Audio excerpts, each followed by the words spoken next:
Kasus corona di Indonesia menembus angka 100.000. Saat perekonomian mulai dibuka, perkantoran muncul menjadi klaster penyebaran yang baru. Sinyal terang belum tampak dalam badai pandemi. Masyarakat diminta waspada datangnya gelombang baru. Meski berada di ambang resesi, pemerintah yakin keterpurukan ekonomi bakal cepat berlalu. Lantas akan seperti apa badai pandemi ke depan? Inilah Satu Meja The Forum, sinyal merah corona.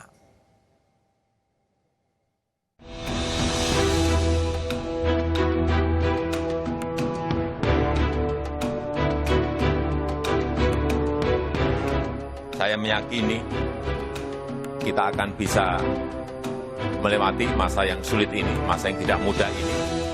Kemudian kita akan masuk kepada sebuah budaya baru kerja di dalam situasi yang normal yang kita harapkan nantinya tahun depan kita sudah berada pada posisi pulih ekonomi, vaksinnya sudah ketemu dan bisa dilaksanakan vaksinasi secara massal kepada seluruh rakyat di negara kita.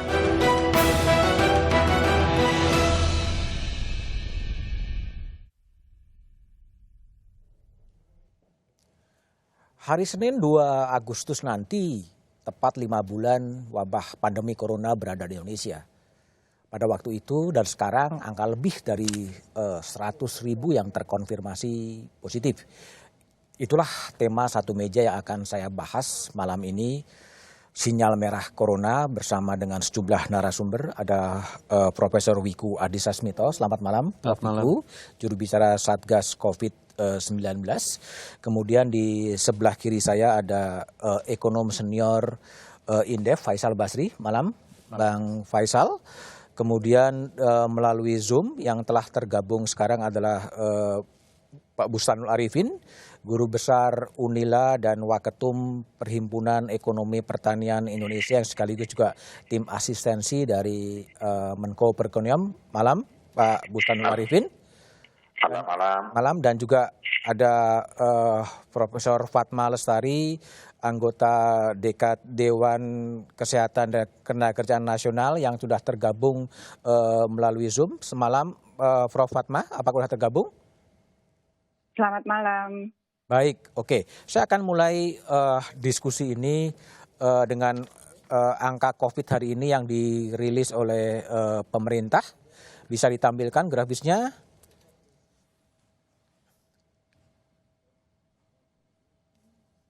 Ya, hari ini pada 29 Juli ada 104.432 ya.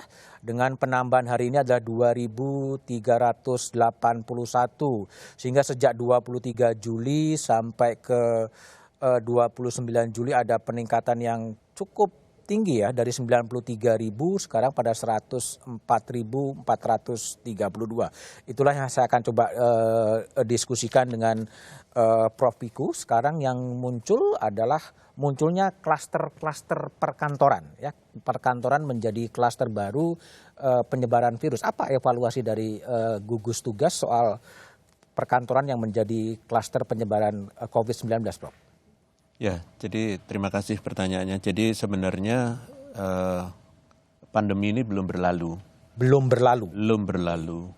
Kasus bertambah terus, kegiatan ekonomi sudah mulai berjalan. Oke. Dan kalau ada klaster, berarti itu adalah center dari adanya penularan. Kalau perhatian salah satunya pada perkantoran, berarti di daerah perkantoran itu mulai terjadi peningkatan penularan, sehingga terjadi kasusnya meningkat di situ. Kenapa begitu? Pasti ada penyebabnya, yaitu kedisiplinan dalam pelaksanaan bekerja mungkin belum dipatuhi secara baik, sehingga timbullah masalah itu di perkantoran. Tapi klaster tidak hanya cuma di perkantoran, ada di klaster yang tempat-tempat lain, ada di pemukiman, ada di fasilitas kesehatan, ada di pasar, dan lain-lain. Apakah kemudian kantor-kantor menjadi klaster COVID itu karena memang pemerintah kemudian membuka sektor perekonomian, udah mulai aktivitas kerja lagi, ditambah dengan faktor tidak disiplin atau seperti apa sehingga tadi ada 90 klaster dengan jumlah 459 korban? Jadi sebenarnya klaster dari kegiatan sosial ekonomi salah satunya perkantoran. Selama perkantoran itu mengikuti protokol kesehatan yang ditetapkan, misalnya WFH masih 50% dan dijaga kapasitas kantornya, kemudian jarak, terus kemudian waktu untuk datang ke kantornya juga mengikuti protokol, harusnya tidak bermasalah. Ini menunjukkan bahwa kedisiplinan untuk menerapkan protokol kesehatan itulah yang menurun. Dan itu harus dikendalikan oleh banyak pihak. Satu pasti dari penguasa kantor itu sendiri, pimpinan kantor tentunya. Terus kemudian juga dari transportasinya juga harus juga disiplin. Karena penularan itu bisa terjadi bukan hanya di dalam kantornya, tapi terjadi di dalam rangka dari rumah menuju ke kantor. Jadi transportasi itu jadi penting sekali. Kepadatan transportasi juga harus dikendalikan dengan 50%. Jadi semua harus disiplin melakukan itu. Jadi kalau menurut Prof. Wiku sebetulnya kunci terciptanya klaster-klaster baru itu lebih karena faktor tidak ditaatinya protokol kesehatan. Betul. Itu menjadi faktor utama. Betul. Tapi bukan juga dengan adanya kebijakan dari pemerintah untuk udahlah kita memasuki era yang kemudian kebiasaan baru, ekonomi dibuka ikut juga berkontribusi sebetulnya. Jadi begini, di dalam membuat aktivitas sosial ekonomi itu berjalan, itu sebenarnya ada kondisinya yang sudah disampaikan oleh Presiden. Pertama adalah dilakukan prakondisi dulu, kemudian dilakukan timing, evaluasi terhadap timing, kemudian prioritas, kemudian hubungan pusat daerah dalam konteksnya ini Satgas Pusat dan Satgas Daerah atau pemerintah pusat dan pemerintah daerah. Yang ketiga adalah Monef. Sebenarnya kalau seluruh proses ini dijalankan dengan baik, ini kan seperti yang disampaikan oleh Presiden adalah gas rem. Gas rem. Gas rem. Jadi kalau kelihatan kasusnya naik, itu harusnya ada yang direm. Pada saat kasusnya terkendali, berarti bisa ngegas. Jadi disitulah letaknya. Karena ini kita berhadapan dengan sesuatu yang berbahaya. Tapi ekonomi juga harus berjalan. Jadi masyarakat produktif dan aman COVID.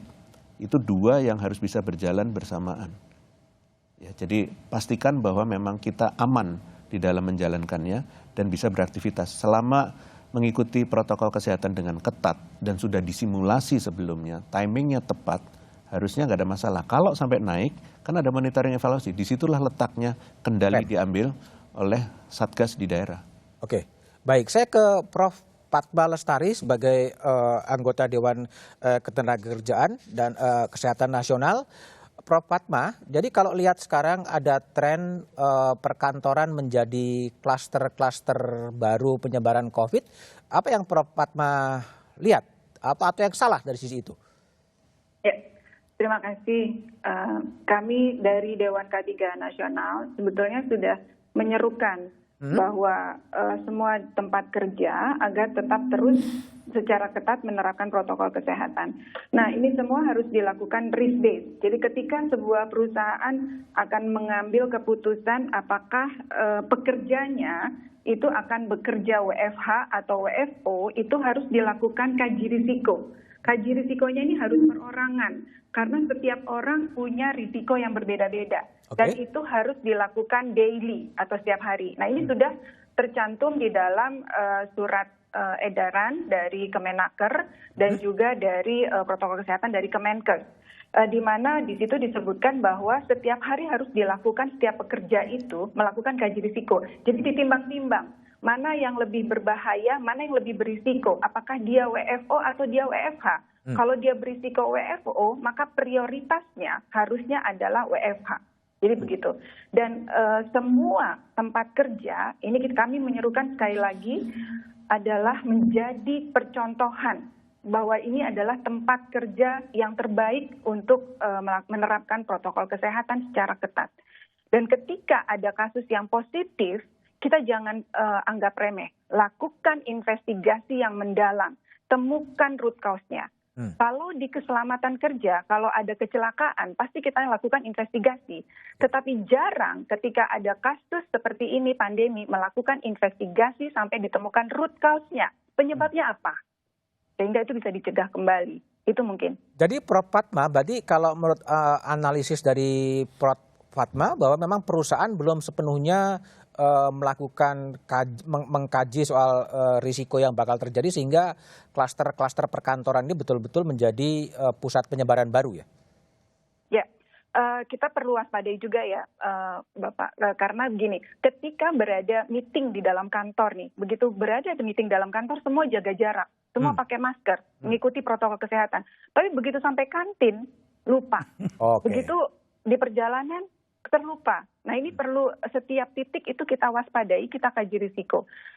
Dan satu lagi adalah bahwa perusahaan, sekali lagi DK3 menyerukan, wajib atau menyusun perencanaan keberlangsungan usaha. Jadi keberlangsungan usaha itu harus direncanakan. Bagaimana agar secara ekonomi, jadi kita melihat begini, jangan dilihat bahwa pandemi COVID-19 ini sebagai single crisis, tetapi ini adalah multi crisis yang harus kita bidik secara bersama. Jadi dari sisi pandeminya dicegah penularannya, tetapi ekonomi juga tetap harus berjalan. Dan itu harus dituangkan di dalam rencana keberlangsungan usaha setiap tempat kerja. Sehingga dia ada pertimbangannya. Kalau WFO itu lebih berisiko, ya sudah. Ada beberapa pekerja, ya jangan dipaksa untuk masuk. Ini kan tidak. Di perkantoran ada beberapa yang tetap disuruh masuk, harus masuk gitu. Padahal mereka bisa WFH gitu. Nah risiko-risiko ini harus terus dilakukan. Karena COVID-19 ini sifatnya sangat dinamis. Kita nggak tahu. Prof. Fatma, jadi kalau menurut Prof artinya memang harus ada enforcement, harus ada sanksi yang cukup tegas bagi perusahaan-perusahaan yang tidak menerapkan protokol kesehatan secara ketat begitu? Iya, tentu. Jadi dalam hal ini para pengawas ketenaga kerjaan termasuk juga peran K3 di tempat kerja ini harus diperkuat fungsi-fungsinya. Fungsi pengawasan ketenaga kerjaan ini harus seketat-ketatnya dalam menetapkan dan juga menjalankan peraturan perundangan yang ada. Sebetulnya dari Kemenaker sudah mengeluarkan surat edaran Menteri Ketenagakerjaan nomor M7 2020, di mana di situ sudah ada penerapan protokol pencegahan penularan COVID-19 di tempat kerja. Jadi sudah sangat jelas di situ juga ada menjelaskan bagaimana menyusun perencanaan keberlangsungan usaha tadi agar secara perekonomian tempat kerja, bisnis tetap berjalan secara sebagaimana mestinya. Tetapi tentunya ini semua harus komplement. Jadi antara mitigasi kesehatan, mitigasi pandemi COVID-19 dengan mitigasi ekonomi, ini harus komplement. Jangan berjalan sendiri-sendiri. Sehingga nanti takutnya malah meniadakan. Jadi harus komplement, terintegrasi gitu. Baik, Prof. Fatma Lestari telah bergabung di satu meja The Forum. Kemudian bagaimana sebetulnya mengkombinasikan antara isu kesehatan dan kemudian isu ekonomi, karena Presiden Jokowi juga menginginkan dua sektor itu bisa berjalan secara bersama-sama, tapi jawabannya setelah jeda berikut ini.